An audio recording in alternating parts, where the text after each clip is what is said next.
Axşamınız xeyir olsun. Bugün sizlerle yeni bir mövzu keçəcəyik. Gündəlik planlaşma. Həm müsahibə mərhələsində, həm test imtahan mərhələsində müəllimlərin gündəlik dərs prosesində ən vacib mövzulardan biridir. İllik və gündəlik planlaşma. Deməli, planlaşma strategiya bölməsinə aiddir. Yəni təlim strategiyaları məhz planlaşma ilə anlayışını verir. Çünki müəllim işini necə planlayacaq, hansı iş formasından istifadə edəcək, hansı iş üsullarından, hansı strategiyalardan istifadə edəcək, məhz bu planlaşmada öz əksini tapır. Ona görə də ənənəvi planlaşma yox idi, yəni planlaşma hazır idi. Hər kəs eyni planlaşmadan istifadə edirdi. Üzr istəyirəm. Amma indi təlimdə konseptual yanaşma var. Artıq deməli planlaşma hər kəs üçün eyni deyil. Hər kəs öz şagirdinin inkişafına görə, deməli öz şagirdinin marağına görə, qabiliyyətinə görə gündəlik dərsləri planlayır. Deməli ona görə planlaşma ənənəvi planlaşmadan fərqli olaraq bugünkü planlaşma çevik planlaşmadır. Kurikulum üzrə aparılan planlaşma çevik planlaşma adlanır. Nədir çevik planlaşma? Yəni müəllimin planlaşmanı dəyişə bilər. İstər günlük planlaşmanı, istər illik planlaşmanı dəyişə bilər. Amma necə dəyişəcək? Onu izah edəcəm. Və müasir planlaşma nəticədən planlanan geri planlama adı ilə göstərilir. Yəni nəticədə planlama nədir? Əvvəllər dərsi keçib sonda nəticəyə çatırdıq. İndi isə nəticə əlimizdədir. Biz o nəticəyə necə gedəcəyik, necə çatacağıq, yollar axtarırıq. Amma sonda qazandığımız nəticə, sonda qazandığımız uğur öncədən əlimizdədir. Bunu biz kurikulumun nəticə yönlük prinsipində də demişdik. Ona görə də geriyə planlama 3 mərhələdən ibarətdir. Əvvəllər dərs 7 mərhələdən ibarət idi.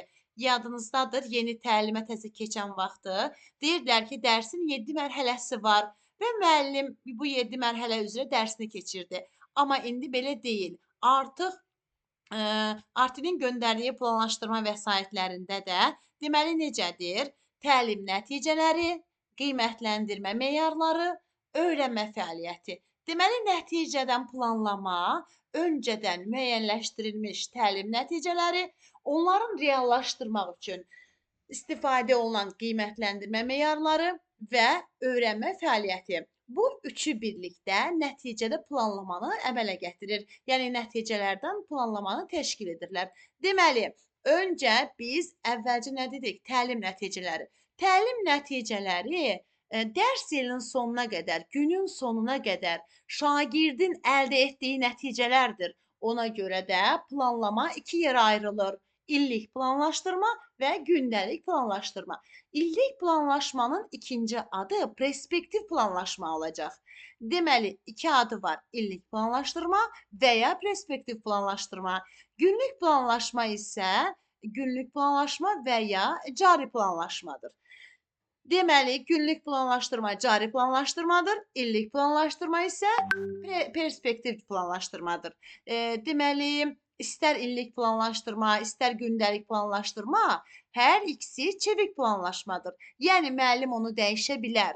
Deməli, biz dərsi nəyə görə planlaşdırmalıyıq? Öncə buna toxunaq. Əgər müəllim dərsi planlaşdırmamış, dərsə girirsə, bu zaman vaxt itkisi olacaq və şagirdlərə nəyi, necə öyrədəcəyi onu bilməyəcək. Hansı strategiyalardan istifadə edəcək və bu da dərsin nəticə yönümlü olmasına mane olacaq. Çünki müəllim hələ hansı iş formasını seçəcək, hansı iş üsulunu seçəcək, hansı resurslardan istifadə edəcək, hansı şagirdlərə necə yanaşacaq, bunu bilmir. Deməli, nəticədən planlama dediyimiz kimi 3 mərhələdən ibarət idi. Biz dərsi niyə planlaşdırmalıyıq? Onu deyək. Deməli, müəllim əgər bugün hansı resursu seçəcək, işini necə planlayacaq, bunu bilmirsə, vaxt itkisi olacaq və bəzən nəticə yönümlü olmayacaq. Buna görə də öncədən planlama vacibdir. Həm vaxtı düzgün böləcək, hansı qiymətləndirmə vasitələrindən istifadə edəcək, hansı iş bölgüsünü aparacaq, öncədən planlı şəkildədir. Bu da dərsin effektivliyini artıracaq. Ona görə də dərsin planlaşdırılması, deməli dərsin məqsədinə düzgün çatmağa dəstək olur, formativ qiymətləndirmə üsullarını seçməyə dəstək olur, dərsin o nəticə yönümlü olmasına kömək edir, dərs zamanı fəaliyyətin müxtəlif öyrənmə vasitələrindən istifadə edərək reallaşmasına gətirib çıxardır. Ona görə də müəllim planlaşma aparan zaman həqiqətən də işi səliqəli və effektiv olur. Deməli, istər illik planlaşdırma, istərlik günlük planlaşdırma. Bayaq dedik ki, müəllim dəyişimi apara bilər. Birinci götürək illik planlaşdırmadan. Deməli, bəzən illik planlaşma bir müəllim hansısa bir qruplardan götürür, onun üzrünü çıxartdırır, özü üçün istifadə edir. Amma baxmır ki, gəlib onu Ulu Öndərin anım günü mart ayına gəlib çıxır mövzu. Mən müstəqilliyin bərpası günü gəlir, məsəl üçün yanvara çıxır. Deməli bu zaman müəllim nə etməlidir? Burada dəyişim apara bilər. Hər mövzunun öz vaxtına uyğun yerini dəyişə bilər. Məsələn, bəzən görürsən ki, Novruz bayramına aid gəlir yeni il vaxtına düşür. Bu zaman yenə mövzuların yerini dəyişə bilər. Bəs müəllim saatları artırıb azalda bilərmi? Bir mövzudan başqa mövzuya keçə bilər, eləyə bilərmi? Yəni eləyə bilər. Yəni heç kim demir ki, mütləq sən isim mövzusunu 3 saat keçməlisən. Əgər sənin şagirdlərin isim mövzusunu 2 saata öyrənirsə, mənimsəyirsən, sən oradan onu 1 saatı götürüb sifət mövzusuna verə bilərsən. Amma illik planlaşma saatlarına xələl gəlməməlidir, sayına. Əgər sənə veriblər ki, 72 saat olmalıdır, 72 saata toxunmadan, saatın miqdarına toxunmadan, bəli, bir dərsdən alıb digər dərsi verə bilərsən. Bu o demək deyil ki, mütləq jurnalda 5A sinifində bugün isimdirsə, 5B-də də isim olmalıdır. Belə şey yoxdur. Yəni heç kim gəlib deyə bilməz ki, 5B-nin müəlliminə sən niyə bunu 3 saat yox, 2 saat keçmisən? Yəni biz saatların miqdarını artırıb azalda bilərik. Bizim sinifimizin fəallığına baxır, sinifimizin həmin mövzunu qavramasına baxır. Bir mövzu 6 saat verilibsə, oradan o saatı götürüb digər mövzuya verə bilərik. Deməli, ona görə də planlaşmada bir çevikcəsinə dəyişmə apara bilərik və ya gündəlik planlaşmada da eynən onun kimi. Gündəlik planlaşmada da tutaq ki, biz fikirləşmişdik ki, məktəbin həyətində dərs keçəcəyik. Gəldi həmin günü yağış yağdı, həyətdə keçə bilmədik. Planlaşmamızda elə yazmışdıq, biz onu dəyişə bilərik. Və yaxud da ki, planlaşmamızda yazmışdıq ki, proyektorla nəsə göstərəcək, yəni gəldi məktəbin işıqları söndü, proyektorda hansısa bir problem yarandı. Deməli, bu zaman əlbəttə ki, yenə də biz dəyişə bilərik planımızı. Deməli, ona görə planlı şəkildə qursaq, yəni daha səliqəli olur, amma planlaşma dəyişə bilər. Dəyişkən planlaşmadır, çevik planlaşmadır. Deməli, təlim nəticələri nəyə görə dərsin əvvəlində olur? Çünki dərsin nəticə yönümlü olması üçün şagird biləndə ki, bugün nəyi axtaracaq, nəyi araşdıracaq, nəyi təhlil edəcək, onun üçün maraqlı olur. Ona görə də biz təlim nəticələrini dərsin əvvəlində qururuq. Yəni şagird bilir ki, dərs gününün sonuna qədər nə əldə edəcək? İkinci isə qiymətləndirmədir. Yəni qiymətləndirmə də ənənəvi təlimdə sonda aparılırdı, amma müasir təlimdə isə artıq qiymətləndirmə dərsin bütün mərhələlərində aparılır. Yəni dərs boyu aparılır. Dərsin əvvəlindən sonuna qədər aparılır qiymətləndirmə. Çünki şagird fəaliyyəti qiymətləndirildikdə şagird stimul alır. Artıq o bilir ki, növbəti fəaliyyəti nədən ibarət olacaq? Ona görə də formativ qiymətləndirmə, diaqnostik qiymətləndirmə, summativ qiymətləndirmə, baxır ki, hansı qiymətləndirməni aparacaq? Qiymətləndirmə də düzgün aparılmalıdır.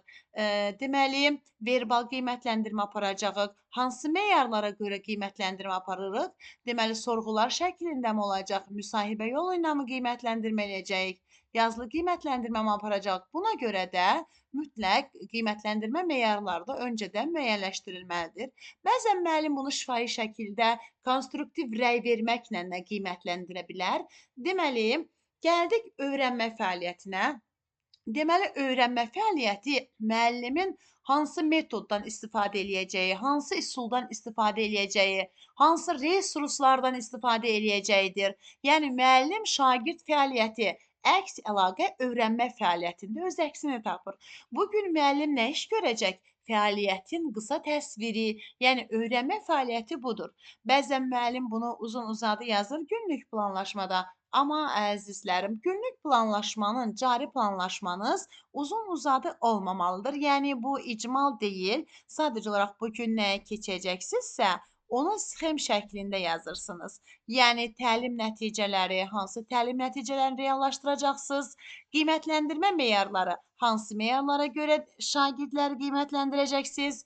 Öyrənmə fəaliyyəti isə qısa konkret, tutaq ki, dərslikdən istifadə edəcəksənsə, yazacaqsan ki, cütlərlə iş formasından istifadə edərək dərsliyin filan səhifəsindən filan nömrə tapşırıqları şagirdlərə cütlərlə iş formasından istifadə edərək yerinə yetirirlər. Yəni bu şəkildə qısa və konkret.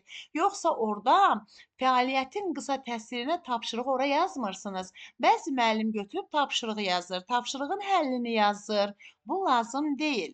Yəni bir müəllim tapşırığın həllini bilir də, onu planlaşmaya yazmanın nə mənası var? Ya da sualı yazıb cavabı yazmaq lazım deyil. Çünki o sual şagirdə ünvanlanacaq. Sizin o sualın cavabını yazmağınız şagirdin əvəzinə ona necə cavab verə bilərsiniz? O sual şagird üçündür. Biz planlaşmada yalnız sxem qururuq. Yəni hansı tapşırıq eləyəcəyik, hansı suallardan istifadə eləyəcəyik, hansı vasitələrdən istifadə eləyəcəyik? Adı planlaşmadır. Yəni planlaşma müəllimin hansı plan üzrə dərsi keçəcəyidir. Yoxsa orada tapşırığı yazıb, müəllim bəzən yazır 5 vur 6, nə bilim 6 vur 5 cavabını yazır. Məsəl üçün bunları oraya yazmaq lazım deyil. Sadəcə olaraq biz tapşırığın hansı tapşırıq olduğu, hansı sualı verəcəyiksə, o sualları yaza bilərik. Əvvəllər də necə yazırdılar? Müəllim M sualı yazırdı, Ş cavabı yazırdı, M, Ş, M, Ş. Yəni bu tamamilə düzgün olmayan bir yanaşmadır. Nəyə görə? Çünki M sualı verəcək. Biz falan baxmışıq görək şagird bizə nə cavab verəcək? Bu nə bilik nə cavab verəcək? Ona görə də biz bunu yaza bilmərik. Sadəcə olaraq müəllim olaraq işimizi necə planlayacağıq? İstər təhsil institutundan kimsə gəlsin, yoxlasın, istər direktor gəlsin, dərsi dinləsin. Müəllim planlaşmasını qoyub ara, ona baxıb işini görə bilər. Heç kim sənə deyə bilməz ki, niyə planlaşma dəftərinə baxırsan? Niyə planlaşmadan baxa-baxa keçirsən dərsi? Bəs bunu niyə planlaşdırmışam? Niyə planlamışıq? Planlamışıq ki, baxaq keçək də. Hətta deməli mən bir çox müəllimləri görmüşəm ki, əlbəttə ki, planlaşmanı nə qədər savadlı, yaxşı müəllim olsa da, planlaşmanı qarşısına qoyur, mərhələ-mərhələ keçir. Yəni heç kim deyə bilməz ki, müəllim niyə edir bunu? Müəllim öz planlamasıdır. Biz onu qoyuruq ki, bunu eləyəcəyik, bu meyardan istifadə eləyəcəm. Müəllimin ora baxması heç bir səhv deyil ki, müəllim ora baxır. Əlbəttə ki, bizim planımızdır. Baxacağıq, nədən sonra nə eləyəcəyik, hansı suallardan istifadə edəcəyik. Bəs günlük planlaşma vacibdirmi? Bəli. Bəzən girirsən sinifə, müəllim bilmir. Bugün hansı standart reallaşdıracaq? Bugün hansı təlim nəticələrini edəcək? Hələ mövzudan xəbəri yoxdur. Hansı standart reallaşdıracaq, ondan xəbəri yoxdur. Axı bunun müəllim əzbər bilə bilməz. Buna görə də planlaşma stolun üstündə olmalıdır. Hər gün müəllim planlı şəkildə girməlidir. Deyə bilərsiniz ki, vaxtımız olmur, işimiz çoxdur. Müəllim həftə ərzində nə keçəcək? Öncədən onu planlaşdırıb yaza bilər planlaşdırma dəftərinə və gündəlik aparıb direktor müavininə, təlim-tərbiyə üzrə direktor müavinə imzalata bilər. Yəni burada öncədən edə bilər. Hətta yay tətilində də məsəl üçün sentyabr, oktyabr, noyabr ayına nə keçəcəksənsə planlamasını yaza bilərsən. Heç kəs buna səhv tuta bilməz. Öncədən planlamısan, hazırdır əlində və keçdikcə də buna sənin direktor müavinin imzalayıb səni sinifə göndərə bilər, gedə bilərsən. Ona görə də planlama öncədən olmalıdır. Bəli, təlim nəticələrini biz seçirik öncədən, sonra qiymətləndirmə meyarlarını qoyuruq və üçüncü mərhələ öyrətmə fəaliyyətidir. Deməli, biz dərsi 7 mərhələli bir sistem kimi deyil, 3 mərhələli bir sistem kimi qururuq. Yəni, öncə nəyi keçəcəyik, təlim nəticələri nəyi reallaşdıracağıq, hansı qiymətləndirmə meyarları biz bugün reallaşdıracağıq, şagirdlərimizi necə qiymətləndirəcəyik və öyrənmə fəaliyyəti isə hansı forma ilə, hansı iş üsulu ilə, hansı tapşırıqlarla məşğul olacağıq. Yəni bizim fəaliyyətimiz nədən ibarət olacaq? Baxın, bu 3 mərhələ vacib mərhələ sayılır. Deməli, əzizlərim, biz təlim nəticəsindən danışırdıq. Təlim nəticəsi haqqında ayrıca bir deyəcəm, ən vacib bir məsələ elə müasir təlimdə dərsin nəticə yönümlü olması deməkdir. Baxın, təlim nəticələri nədir?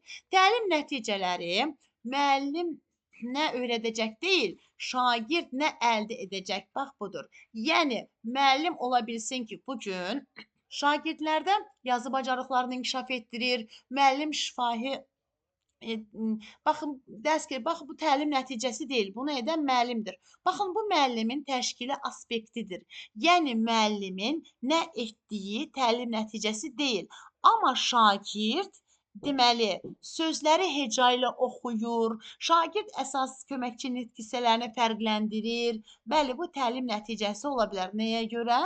Çünki bu şagirdin əldə etdiyi bacarıqdır. Deməli, sizə imtahanda düşə bilər ki, bu verilənlərdən hansı təlim nəticəsi ola bilər? Əgər orada müəllimin etdiyidirsə, bu ola bilməz. Müəllim tutaq ki, şagirddə filan şey inkişaf etdirir, müəllim filan bacarıq formalaşdırır. Bu müəllimin işidir. Amma şagird nə əldə edəcək? Şagird hansı bacarığı əldə edir? Bax, bu təlim nəticəsi ola bilər. Yəni, təlim nəticəsi müəllim yönümlü deyil, təlim nəticəsi şagird yönümlü olmalıdır. Deməli, təlim nəticəsi smart olmalıdır. Smart sözü sizə tanışdır. Smart telefonlar, smart evlər, smart binalar, smart texnikalar, smart qələmlər, yəni ağıllı qələmlər, yəni ağıllıdır. Yəni ağıllı məktəb. Biz həmişə bunu necə deyirdik? Deyirdik ki, canlılara deyirdik, ağıllıdır. Amma indi də nə yazıq ki, ağıllı binalar da var, ağıllı qələmlər də var, nə bilim, ağıllı kitablar da var.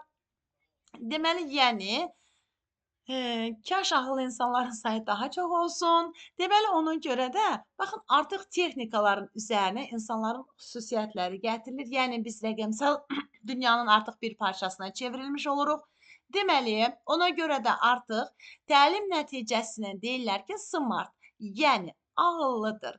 Gəlin, indi görək təlim nəticəsinin smart olması nədir? Yəni, onun aydın olması, nəql edə bilən olması, təlim nəticəsinə toxunula bilən olması, bax, bunlar onun smart olmasıdır. Yəni, təlim nəticəsi ona görə deyirlər, smart olmalıdır. Yəni, təlim nəticəsinin smart olması elə başa düşməyin ki, görəsən bu smart nə deməkdir? Yəni, bunun hər hərfinin bir mənası var. İstər bu kənd üçün olsun, istər qələm üçün, bina üçün, yəni smart nədir? Baxın, smartdakı S hərfi onun spesifik olmasıdır. Yəni, spesifik olması onun aydın olmasıdır. Yəni, spesifik, aydın deməkdir. Təlim nəticəsi spesifik olmalıdır. Smartdakı S hərfi, yəni aydın, başa düşülə bilən olmalıdır. Şagird bilməlidir ki, nə əldə edəcək? Məsələn, mən heca deyən təlim nəticəsi qoya bilmərəm. Şagird nədir? Hecanı nə eləyəcək? Ya da isim, sifət, kvadrat. Bu təlim nəticəsi ola bilməz. Çünki kvadratın nəsini eləyəcək? Bu üçbucağın nəyini eləyəcək? Perimetrinin sahəsi mi? Deməli, bu terminolojidir. Biz bilikdən keçmişdik terminoloji və spesifik. Baxın, təlim nəticəsi spesifik olmalıdır, aydın olmalıdır. Şagird aydın şəkildə bilməlidir ki, o nəyi əldə edəcək? Bugün nə üçün çıxıb, yəni nə axtarır? Deməli, bu onun spesifik olmasıdır. Sonra gəlir M hərfi, yəni measurable. Təlim nəticəsi ölçülə bilən olması. Ölçülə bilən olması o deməkdir ki, yəni bugün biz şagirdə nəyi öyrədiriksə, onu ölçəcəyik. Bəzən müəllim deyir ki, mən yeni təlimdən keçirəm, nə bilim, rəsmi qatır musiqiyə, musiqini qatır texnologiyaya, texnologiyanı riyaziyyata, qarışıq bir deyir ki, yəni mən yeni təlimlə keçirəm, inteqrasiya edirəm. və sonda da nəyi ölçəcəyini bilmir. Yəni bugün mən nəyi keçmişəm, nəyi ölçməliyəm? Mən subyekta görə dəyişməni keçmişəmsə, deməli mənim ölçmələrimlə meyarlarım da ona görə olmalıdır. Deməli measurable ölçülə bilən olmasıdır. Bugün mən təlim nəticəsini qoymuşamsa, etdiyim hər şey ona xidmət etməlidir. Yəni istər oyun eləyim, istər tapşırıq seçimim, hər şey ona aid olmalıdır. Təlim nəticəmə aid olmalıdır. Measurable onun ölçülə bilən olmasıdır. Və sonra gəlir A hərfi. A achievable-dır, təlim nəticəsi və burada çox asan, nə də çox çətin olmayacaq. Nəyə görə? Çox çətin olsa, şagird onu əldə edə bilməyəcək. Yəni yaş səviyyəsindən çox çətin qoyarsan. Bəzən müəllim elə bir təlim nəticəsi qoyar ki, nəinki o 1:45 dəqiqə, heç 3:45 dəqiqəyə də yekunlaşdıra bilmərik, reallaşdıra bilmərik. Çox çətin ola bilər. Deməli, ya çox asan olacaq şagird üçün, maraqsızdır. Şagirdin səviyyəsindən aşağıdadır. Çox asan da olmayacaq. Şagird üçün dərs maraqsız olmasın. Çox çətin də olmayacaq ki, əldə etməsi mümkün olmaya bilər. Ona görə də achievable olmalıdır. Yəni bir də gəlir R. R isə realistikdir. Yəni real imkanlar nəzərə alınacaq burada. Bugün mən hansı imkanlar əlimdə varsa, təlim nəticəmi ona görə müəyyən edəcəm. Bəzən müəllim deyir ki, mənim sinifimdə proyektor yoxdur da, mən necə yaxşı müəllim olum? Xeyr, bizim elə müəllimlərimiz var ki, marker əlində, Tabaşir əlində ən yaxşı müəllimdir, şagirdləri də olimpiyada qalibləridir, amma proyektor olan müasir məktəb var ki, məsəl üçün burada bir nəfər də olsun olimpiyada qalibi ola bilməz. Yoxdur məsəl üçün. Bu demək deyil ki, hər şey texnologiyaya, şərait həll eləyir. Xeyr, elə deyil. Buna görə də real imkanlar nəzərə alınmalıdır. Ona görə də bugün mənim əlimdə hansı imkan varsa, təlim nəticəmi də ona görə edəcəm. Mən təlim nəticəmni yalandan yazmayıb ki, proyektorla bunu belə göstərəcəm. Yəni bunu buradan belə eləyəcəm, elə eləyəcəm. Yoxdursa yazmayacam. Təlim nəticəmdə mənim sinifimdə imkanlarım nədirsə, onu nəzərə alacam. Yəni sinifin daxili imkanlarına görə, real imkan şəraitinə görə edəcəm mən. Real imkanlar nəzərə alınmalıdır ki, mən bunu reallaşdıra biləcəm bu imkanlara görə. Və sonra da time gəlir. Time da vaxt. Yəni bu qədər vaxtda, bu qədər təlim nəticəsini mən reallaşdıra bilərəmmi? Time sonuncu. Deməli, vaxt vacibdir. Bəzən o qədər müəllim çətin təlim nəticəsi qoyar, güclü təlim nəticəsi qoyar, ona bir 45 dəqiqə reallaşdıra bilmərik, vaxt çatmaz, çox çətin ola bilər. Ona görə də təlim nəticəsinə vaxt nəzərə alınmalıdır. Time, vaxt. Yəni, əzizlərim, baxın, vaxtı düzgün olması önəmlidir. Bəzən ona görə imtahana gedirlər, deyirlər ki, vallahi mən ayrı vaxt olsa yazardım, amma bu tapşırıq o qədər ağır idi ki, yəni o qədər vaxtda onu yaza bilmədim. İmtahana gedən miqçilər, sertifikasiyaya gedən müəllimlər bəzən buna şikayət edirlər ki, deyirlər ki, vaxtı yaxşı versəydilər, hesablama çatmadı. O qədər çətin bir şey deyildi, vaxtım çatmadı. Sadəcə olaraq o qədər vaxta o sığmazdı. Yəni bax bu həmin smartdakı time'dır. Verilən o təlim nəticələrini bu qədər vaxta sığdıra bilərik. Deməli əzizlərim, təlim nəticələri müəllimin öncədən dərsi necə planlayacaq, təlim nəticələri qoymaqdır. Təlim nəticələri nədən çıxır? Alt standartdan çıxır. Yəni bəzən yazılar alt standart təlim nəticəsindən çıxır, yoxsa təlim nəticəsi alt standartdan çıxır. Əlbəttə ki, təlim nəticəsi alt standartdan. Alt standart bizə dövlət tərəfindən hazır verilib. Dövlət tərəfindən verilmiş bir tələbdir. Yəni biz onu özümüzdən eləyə bilmərik ki, amma təlim nəticəsi alt standartdan çıxacaq. Bəli, ona görə də deməli təlim nəticəsi smart olmalıdır, spesifik olmalıdır, aydın olmalıdır, measurable olmalıdır, ölçülə bilən olmalıdır. Bunu İngilis dili sözlərini əzbərləməyə də ehtiyac deyil. Yəni aydın olmalıdır, ölçülə bilən olmalıdır, achievable, yəni asan ya da çətin olmamalıdır. R realistik, yəni real imkan nəzərə alınmalıdır. Time da vaxt nəzərə alınmalıdır. Deməli, təlim nəticəsi nədən çıxır? Alt standartdan. Təlim nəticəsi şagird yönümlü olmalıdır, yoxsa müəllim yönümlü? Əlbəttə ki, şagird yönümlü.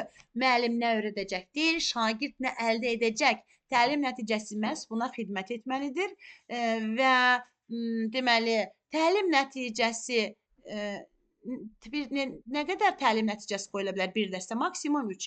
Bəzən müəllim əvvəllər kurikuluma biz təzə keçid alanda, deməli o qədər alt standartlar var idi ki, məsəl üçün mövzuların qabağında, yəni müəllimlər də elə bilirdilər ki, o standartın hamısını bir gündə reallaşdırmalıdırlar. Baxırdın ki, jurnalda mövzunun qabağına 5-6 dənə alt standart yazılıb. Amma 5 standartı bir günə reallaşdırmaq olar? Əlbəttə ki, olmaz. Bu verilib ki, müəllim bu standartlardan hansını reallaşdıra bilər? Yəni 5 standartın 5-ini də ora yazmaq lazım deyil. Yəni biz maksimum 3 təlim nəticəsi deməli reallaşdıra bilərik. Maksimum 3, yəni yalnız 3 dənə. 3 təlim nəticəsi, yəni bunu reallaşdıra bilərik. Deməli, əzizlərim, biz deyirik ki, dərs nəticədən planlama ilə keçir. Nəticədən planlama. Baxın, nəticə nədir? Sondakıdır. Nəticədən planlama. Yəni, sonda nə qazanacaqsa, onu önə gətiririk. Deməli, birinci təlim nəticələri, sonra qiymətləndirmə meyarları və öyrənmə fəaliyyəti. Təlim nəticələri izah elədim bayaq, smart olmalıdır. Təlim nəticələri öncədən şagirdə deyilməlidirmi? Bəli. Dərsin əvvəlindən, öncədən şagird bilməlidir ki, bugün nəyi reallaşdıracaq? Bugün nə üçün axtarmağa çıxır? Nəyi axtarmağa çıxır? Məsəl üçün, bir mağazadan gedirik nəsə almağa, bir var evimizdən çıxaq, məsələn, gedirik ki, özümüzə tutaq ki, bir pencək almaq üçün. Evimizdən pencək almağa bir var, nəticə olmadan çıxırıq, axtarırıq, plansız çıxırıq da evimizdən. Vaxtımız gedəcək gün ortaya qədər. Hələ də bilmirik ki, hardan alacaq, ancaq axtarırıq. Amma evdən planlayıb internetə girəndə və kimdənsə soruşanda ki, hansı mağaza var, istədiyim hardadır, hansı mağazadır və evdən birbaşa ora gedirik. Baxın, təlim nəticəsi budur. Şagird biləndə ki, bugün nəyi əldə edəcək?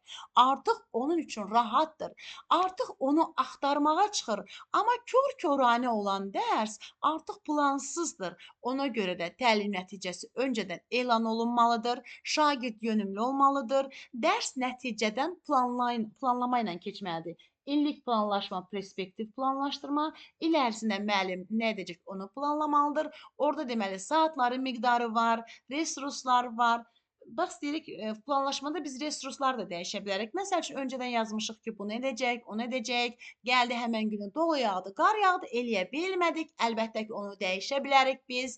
Yəni, yenə qayıdacam, ilin belə bir müsabiqə var idi ki, məsəl üçün, mən orada bizdə bir müsabiqədə biz proyektordan istifadə etməli idim mən. Baxın, o zaman belə dedim ki, ay Allah, nəsə kompüter donar, nəsə ola bilər. Baxın, bu dərsi keçirəmsə, baxın, mən orada düzü bir açıq dərsi idi orada, həm də ki, müsabiqə idi. O vaxtı, yəni, tanımadığımız bir uşaqlarla idim mən, çoxlu da münsiflər var idi. Baxın, mən bu zaman fikirləşmişdim ki, kompüter donar, nəsə ola bilər.